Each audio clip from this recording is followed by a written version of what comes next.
मैं जी धनंजय जी जी, मैं आपके पास आ रहा हूं। पॉलिटिक्स में टाइमिंग भी एक बहुत इंपॉर्टेंट चीज होती है धनंजय जी, और वो मैं इसलिए बोल रहा हूं। मैं सिर्फ एक नेता का नाम लूंगा और फिर इस पे आ जाऊंगा। एक बड़े कद्दावर नेता थे, रामचंद्र रथ, उड़ीसा के नेता थे। एक्सीलेंट ऑर्गेनाइजर, बड़े नेता। लेकिन उनकी दिक्कत क्या थी कि उनकी टाइमिंग, जब जनता सरकार आ रही थी तब वो कांग्रेस में चले गए, जब कांग्रेस वापस आ रही थी तो वो इधर आ गए। उनकी टाइमिंग हरदम गड़बड़ होती थी। वो 4-6 महीने से हरदम टाइमिंग नहीं पकड़ पाते थे। मुझे अभी भी लगता है कि नीतीश कुमार जी, जिस समय 2014 में पूरा देश ये मान रहा था कि मोदी के सामने अगर कोई लीड कर सकता है जिसके पीछे सबको खड़ा होना पड़ेगा, जैसे आज राहुल गांधी के बारे में, उस स्थिति में नीतीश कुमार जी थे। इसमें मैं जैसा समझता हूं, क्योंकि नीतीश कुमार जी ने एक प्रिंसिपल स्टैंड लिया था। बिहार के लोगों की, जब मोदी जी ने बदतमीजी के साथ एक खराब बयान दिया था, तो मोदी जी ने उसको पॉलिटिकली ठीक से उसका जवाब दिया था और एक स्टैंड लिया था। ये बात मैं इसलिए कह रहा हूं कि कभी कभी क्या होता है कि अपने ही लोगों से घर उजड़ता है। मुझे, मैं 3-4 बता के फिर आपके पास आऊं। बीजेपी में अगर अडवाणी जी प्रधानमंत्री नहीं बने तो वो उनके जो सबसे बड़े सिपहसालार थे उनकी वजह से। कांग्रेस में अर्जुन सिंह अगर प्रधानमंत्री अध्यक्ष नहीं बने तो उनके सबसे बड़े जो लोग थे उनकी वजह से। सीपीएम में ज्योति बासु को प्रधानमंत्री नहीं बनने दिया तो हरकिशन सिंह सुरजीत जी ने, और मुलायम सिंह यादव को अगर प्रधानमंत्री नहीं बनने दिया तो लालू यादव और शरद यादव ने। तो ये भी एक पॉलिटिक्स का, हम लोग एक्सेप्ट करें चाहे ना करें, लेकिन एक ये भी रूल है कि घर अपना ही वाला कोई जलाता है। अब मैं, हैविंग सेड दैट, धनंजय जी, आपको क्या लगता है कि चाहे वो कांग्रेस हो, चाहे वो नीतीश कुमार हो, चाहे वो अखिलेश यादव हो, इन लोगों के पास क्या ऑप्शन है कि इंडिया से बाहर निकल पाए? गुस्सा हो सकते हैं, बयान दे सकते हैं, लेकिन वो 3-4 दिसंबर के बाद चीजें ठंडी हो जाएंगी। मैं उम्र का एक फैक्टर मानता हूं कि अखिलेश जी जो हैं वो उम्र में, भाई नीतीश जी और उनकी उम्र में, वो पिता और बेटे की उम्र के आसपास का होगा। 20-25 साल का तो फर्क होगा, 20 साल का कम से कम, 25 साल का भी हो सकता है। ये चीजें सेटल हो जाएंगी, या चीजें आपको लगता है कि जब जब टिकट का खींचतान होगी 2024 की तो ये चीजें और बढ़ जाएंगी? धनंजय जी। मुझे लगता है जो राजनीतिज्ञ होते हैं वो भावनाओं से काम नहीं लेते। हम लोग आपस में जब डिबेट करते हैं तो कई बार मैं अग्रेसिव हो जाता हूँ, कुछ हार्श भी बोल देता हूँ। पॉलिटिशियन ऐसे नहीं होते। पॉलिटिशियन के लिए मान सम्मान भी कुछ नहीं होता। पॉलिटिशियन मौके की तलाश में करता है। और रथ जी का जो आपने उदाहरण दिया, हम भी ऐसे कुछ नेता को जानते हैं, लेकिन नीतीश कुमार वैसे नेता नहीं। नीतीश कुमार को पता है कि कौन सा बटन दबाने से क्या होता है। इतनी जानकारी राजनीति के बारे में उनको हो गई है, क्योंकि ऐसे ही पिछले 2005 से वहाँ के मुख्यमंत्री नहीं हैं, और जनता वोट किसी को दे, जनता विपक्ष में किसी को बिठाए, नीतीश कुमार फिर अपने मन से किसी को विपक्ष में बिठाते हैं या अपने सत्ता के साथ ले लेते हैं। ये नीतीश कुमार में एक काबिलियत है। अब बीजेपी जितना कहे कि हमने मुख्यमंत्री बनाया उनको, लेकिन नीतीश कुमार ने जब चाहा उनको अपने साथ उप मुख्यमंत्री बनाया, उनके नेता को लेकर के जब चाहा निकाल के बिठा दिया बाहर। लालू प्रसाद यादव जी की पार्टी के भी कई लोगों ने कहा था उस समय, पहली बार में तो खास के ध्यान रखिए अगर, कि हमने नीतीश को बनाया है। लेकिन नीतीश जी हट गए तो फिर तेजस्वी जी चले गए, फिर नीतीश जी आए तो तेजस्वी बन गए। और इस बार देखिए कि तेजस्वी और नीतीश की जोड़ी जो है, वो राम लक्ष्मण तो कहना ठीक नहीं है, लेकिन चचा भतीजा की एक जोड़ी बड़ी हिट फिल्म हुई थी, चचा भतीजा का। तो वो जो है वो उस तरह की जोड़ी बन गई है, और ऐसा लग रहा है कि नीतीश कुमार पिता की तरह उनको संभाल रहे हैं तेजस्वी को। कल भी अगर मैंने देखा, आपने भी अगर देखा होगा, कि जो वहाँ पे आपने भी प्रस्तावना में कहा कि जहाँ जाते हैं नीतीश ले जाते हैं तेजस्वी को, और तेजस्वी को पूरा वजन दे रहे हैं, स्नेह दे रहे हैं, अपना समझ के कर रहे हैं। और कई दफा लोग शिकायत भी करते हैं कि तेजस्वी को एकदम तुम काम कर देते हैं, ये क्या मतलब हुआ? वो फाइनली उप मुख्यमंत्री। लेकिन नीतीश कुमार के लिए एक दो चीज मैं महत्वपूर्ण कहूंगा। एक तो वो बदला लेना, जिसे अभी कहा अनिल भाई ने कि वो बदला नहीं लेते हैं, मैं उल्टा हूँ। मैं बोलता हूँ बदला लेते हैं, लेकिन राजनीतिक बदला लेते हैं, और बहुत कठोर बदला लेते हैं, मैं ये मानता हूँ। और जब जब जिससे कुछ उदाहरण अगर दूं तो उससे प्रमाणित हो जाएगा कि वो बदला लेते हैं। समझ लीजिए लालू प्रसाद यादव से उनकी ठन गई बिहार भवन का किस्सा बड़ा फेमस है। उसके बाद ठान लिया तो ठान लिया, फिर दोबारा मिलने की बात हुई, कभी मिलने नहीं गए।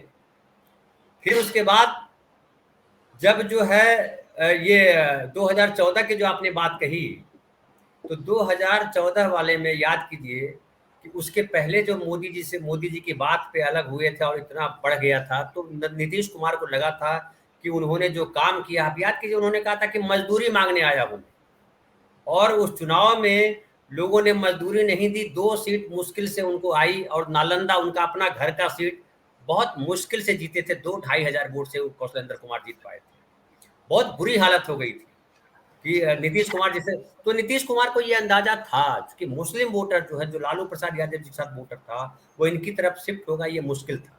दूसरी तरफ उनके सामने संकट था, उनको पता था कि हम अगर यहाँ से हटते हैं बीजेपी से, तो जो सवर्ण वोट है वो शिफ्ट हो जाएगा, खास करके जो भूमिहार का वोट है वो उनको नहीं मिलने वाला है। और नीतीश कुमार जब से हैं, भूमिहार या कहिए सवर्ण वोट साथ रहा नीतीश कुमार के, तब वो जीते उधर, या इधर यादव और मुस्लिम वोट जब जुड़ा तब वो जीते, बिना उसके नहीं जीते। तो नीतीश कुमार को ये अंदाजा था, मुझे लगता है इसीलिए उन्होंने उस समय नहीं लिया कि हम जो है, एक आजमाना भी चाह रहे थे, एक होता है कि मैं अपने आप को आजमाता हूं कि मेरी जमीन क्या है वो। अब जो स्थिति है कि अब एक तो आप याद कीजिए 2020 के चुनाव में किस तरह से, हालांकि 2019 के चुनाव में उल्टा हुआ था। 2019 का चुनाव अगर याद कीजिए तो 2 सीट थी लोकसभा की नीतीश कुमार के पास, ये अमित शाह ने उनसे समझौता किया और 17 सीटों पर लड़ी थी जनता दल यूनाइटेड ने चुनाव लड़ा था, 15 जीती हुई सीटें दे दी थी बीजेपी ने नीतीश कुमार को, ये भी एक खेल था। लेकिन दूसरी तरफ जो है 20 का चुनाव हुआ तो चिराग पासवान नाम के हनुमान को खड़ा कर दिया और नीतीश कुमार को पूरा आदम काट दिया। ये नीतीश कुमार को एहसास हुआ, और उस एहसास के बाद जब आरसीपी सिन्हा को जब तोड़ने की कोशिश हुई, तब उन्होंने कहा कि अब हमको हटना है, और फिर उस दिन ठाना उन्होंने कि हमको इस आदमी को हटाना है।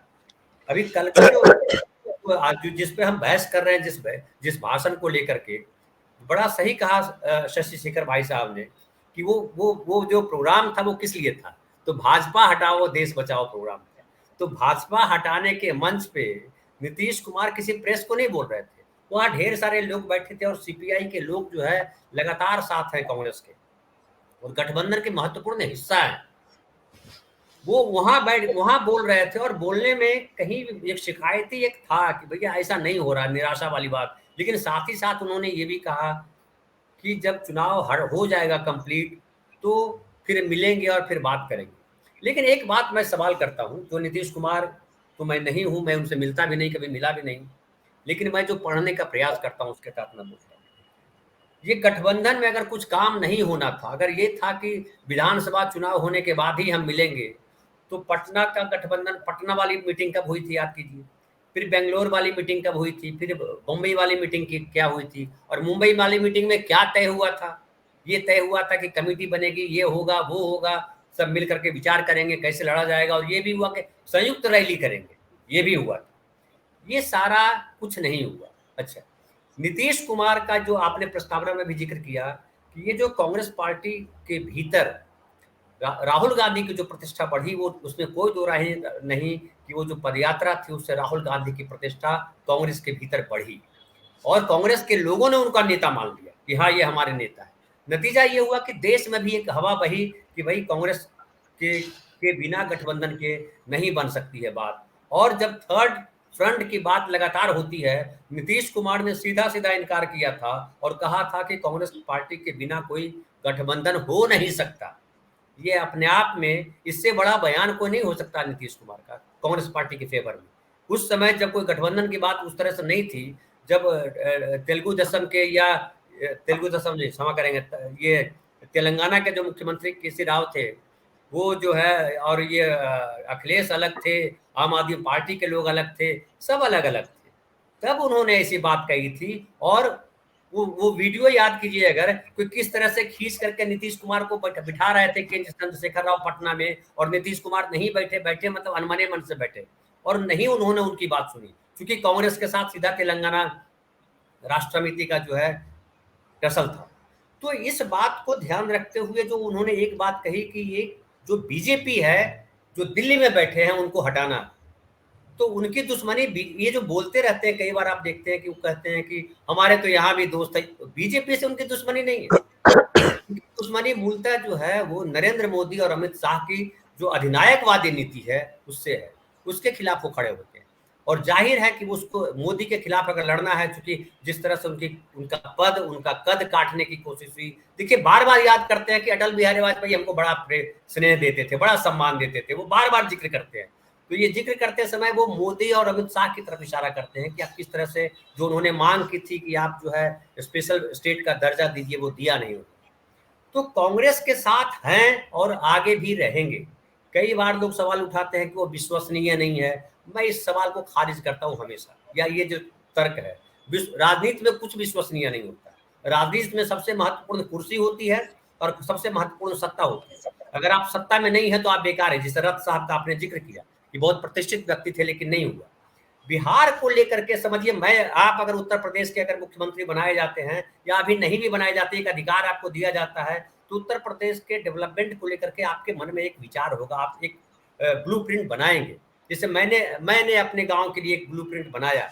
अब वो हासिल करने के लिए मुझे क्या करना पड़ेगा, ये हम बुद्धि लगाएंगे, जाहिर है।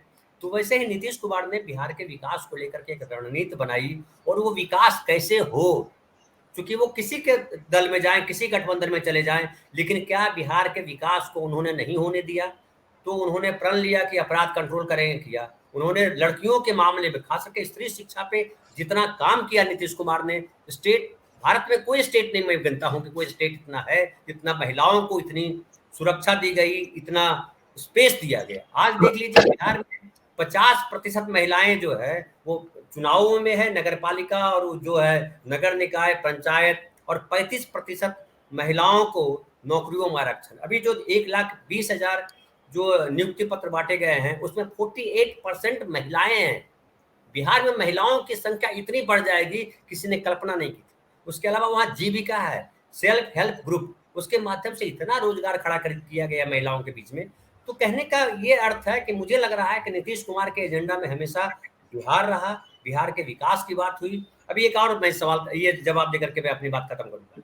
कई लोगों ने कहा कि इतने साल से नीतीश कुमार बीजेपी के साथ थे, इतनी नौकरियां खाली थी, क्यों नौकरियां नहीं दी।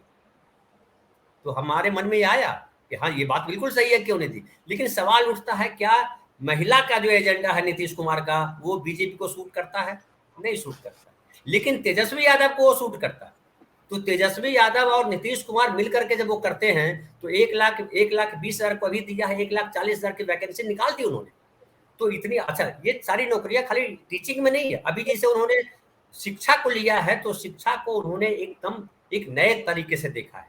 और ये एक अच्छी बात मैं जोड़ता हूं कि जब राहुल गांधी बोलते हैं कि केजी से लेकर के पीजी तक की फ्री शिक्षा, तो क्या वो बिहार की शिक्षा व्यवस्था से नहीं जुड़ता है?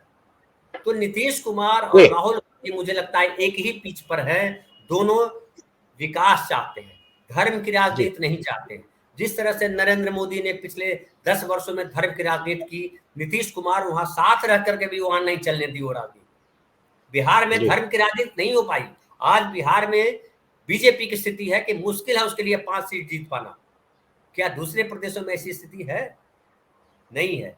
क्यों नहीं है? क्योंकि नीतीश कुमार ने लगातार ऐसी संरचना की, इस तरह से प्रदेश को बनाया कि आज प्रदेश, जो पहले कहा जाता था कि पलायन हो रहा है बिहार से लोग जा रहे हैं नौकरी करने के लिए, अब एक उदाहरण दे दिया कि बिहार में लोग आ रहे हैं नौकरी के लिए। और 12% लोगों ने वहां पे, बाहरी लोगों ने ज्वाइन किया, 12%। तो ये अपने आप में, और मैं मानता हूं कि नीतीश कुमार ने जो कहा है उसको बिल्कुल अन्यथा नहीं लिया जाना चाहिए, बल्कि उसको लिया जाना चाहिए कि ठहरे हुए पानी में एक पत्थर मारा है ताकि हलचल हो। धनंजय जी, आपका आ रहा हूं, ये जो अपर कास्ट का राजपूत ब्राह्मण का डोमिनेशन है, वो आप किसी जगह देख लीजिए। इस प्रदेश में, उत्तर प्रदेश में, हमारे आप बैठे हैं, सबसे ज्यादा ब्राह्मण, फिर राजपूत, और संख्या शायद अगर दोनों की मिला के 10-11% से ज्यादा नहीं, बिना मतलब मैं एक रफ उस पर बोल रहा हूं, 10% के आसपास होगी, 6-7% और 4-5%, इससे ज्यादा नहीं होगी। लेकिन इररिस्पेक्टिव ऑफ पार्टी, तो मुझे कभी कभी लगता है कि उत्तर प्रदेश में कांग्रेस ने एक एक्सपेरिमेंट किया। वो, हालांकि बहुत लोग उसको मानते थे, नहीं मानते थे, वो 33% महिलाओं के टिकट में, मुझे और कहीं की दिक्कत नहीं है। उन्नाव में उस पीड़िता को, जो सेंगर वाला मामला था, उसकी मां को टिकट दिया गया, उसको 1000 भी वोट नहीं। मतलब मैं समाज से इसलिए कह रहा हूं, मुझसे बहुत से लोग ये थे, कुछ हैदराबाद की महिलाएं थी कि हम लोग आएंगे, प्रचार में आए, गए। लेकिन हमारा कभी कभी हमें अपने समाज और अगल बगल भी आता है कि जब वोट देने की बात आती है, वो सांकेतिक होना चाहिए था। उस पीड़िता की मां को एक रिस्पेक्टेबल वोट मिलने चाहिए थे, जिससे ये मैसेज तो चला जाए ना कि हम उसके साथ खड़े हैं। तो खैर, मैं धनंजय जी ज्यादा वो है, एक बहुत संक्षेप में, संवादहीनता की स्थिति तो नहीं है, क्योंकि सारा कुछ समस्या मुझे लगता है संवादहीनता से है। आपको लगता है कि इंडिया में संवाद, इंडिया अलायंस में संवाद है? संवादहीनता की स्थिति है, इसलिए नीतीश कुमार जो कह रहे हैं वो बयान आ रहा है। लेकिन दूसरी तरफ देखिए कितना तीखा हो गया कि अखिलेश यादव अभी जनसभा संबोधित की उन्होंने वहाँ मध्य प्रदेश में, और क्या कहा? कहा कि कांग्रेस और बीजेपी एक जैसी है। तो अभी बोल रहे हो कांग्रेस और बीजेपी एक जैसी है, अब 3 दिसंबर के बाद क्या बोलोगे आप? ये कहाँ जाएगा ये हो करके? ये कटुता जो बढ़ी है, आप तो बदल दोगे, सीट अगल बगल में बैठ जाओगे, लेकिन जनता के लिए, आम आदमी के लिए, जो आपको वोटर है उनके लिए क्या इतना आसान है? तो ये संवादहीनता अगर नहीं होती तो ये मिल बैठ करके पहले सेटल कर लिया जाता कि भैया एक बयान ऐसा नहीं देना है जो हमारे गठबंधन के खिलाफ जाए, भले हम फ्रेंडली फाइट करें। जैसे मैं अक्सर कहता हूँ कि वो जो वहाँ पे मतलब ये उत्तराखंड में जो चुनाव लड़े, तो वहाँ तो उन्होंने दिया था, ये अखिलेश यादव ने अपने अपने उम्मीदवार खड़े किए थे। तब उनको नहीं पता था कि जो है गठबंधन नहीं हुआ है विधानसभा के लिए। मध्य प्रदेश में आके पता चला कि विधानसभा के लिए गठबंधन नहीं था, ये ऐसा कह रहे हैं ये लोग। तो गलतफहमी है या जो है कहिए, लेकिन मुझे लगता है जो कोऑर्डिनेशन कमेटी बनी थी, कोऑर्डिनेशन कमेटी ने अपना काम नहीं किया, या कोऑर्डिनेशन कमेटी को काम नहीं करने दिया, कुछ भी कर सकते हैं। और मुझे लगता है कि नीतीश कुमार खाली बैठे थे, उनको अगर इस्तेमाल करते आप तो अब तक चीजें बहुत बदल चुकी होती। और बहुत सही कारण लीजिए जयंत भाई साहब, कि अगर 3 नेता जाकर के आपके, चाहे शरद पवार हो, नीतीश कुमार हो, ममता बनर्जी हो, उनका भले वोट बैंक नहीं है, लेकिन एक मंच पे अगर खड़े दिखाई पड़ते और कहते कि हमको बीजेपी के खिलाफ लड़ना है, तो एक माहौल तो बनता भाई साहब। नैरेटिव गढ़ने में बीजेपी मास्टर है, आप नैरेटिव क्या गढ़ रहे हैं ये इंपॉर्टेंट है। तो नैरेटिव गढ़ने में भी जब आप फ्लॉप हो रहे हैं तो आगे कैसे राह कितनी आसान है। और मुझे पर्सनली मुझे चिंता है इस बात की कि अभी 3 दिसंबर के बाद फिर जो है 10 तारीख तक आपके मुख्यमंत्री बनेंगे, उसके बाद आप थोड़ा सुस्ताओगे, चूंकि थक गए हो, बहुत भाषण दिया। अब उसके बाद मतलब 15 फिर जाड़े का समय आ जाएगा, फिर जनवरी में राम मंदिर शुरू हो जाएगा, तो आप फरवरी में बैठ के ना तय करोगे कि हमको क्या करना है। फिर फरवरी में मिलोगे और लोकसभा की तैयारी करोगे। तो एक तरफ अखिलेश यादव कह रहे हैं कि मैं 65 सीट पर अकेले लड़ूंगा, बाकी 15 सीटों में सब जिसको लेना है ले लो। तो इस तरह की बातें जब हो रही है ना, तो ये नुकसान पहुंचाएगा कम या ज्यादा, ये चिंता का विषय है।